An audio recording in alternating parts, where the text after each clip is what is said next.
ఈ దేశంలో పుట్టిన గొప్ప వాళ్ళందరినీ రూమ్కి తెచ్చేసినట్టున్నావు. ఎక్కడ కొన్నావు? కొనలేదు, నేనే గీశాను. పిచ్చి జోకులు వేయకండి. నువ్వు గీసావా? అద్భుతం. ఇన్ని బొమ్మలు ఇంత అద్భుతంగా గీయగలిగిన నువ్వు మరి చంద్రముఖి బొమ్మ అలా గీయలేకపోతున్నావు ఎందుకు? అదే తెలియడం లేదు.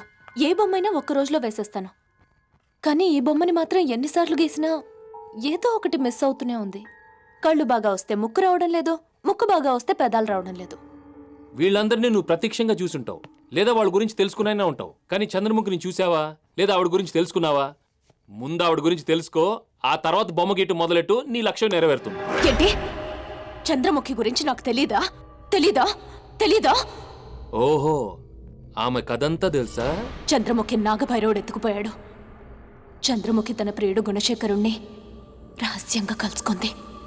ఆ విషయం తెలిసిన రాజు అతని తల నరికి చంపి చంద్రముఖిని సజీవంగా కాల్చి బూడిద చేశాడు.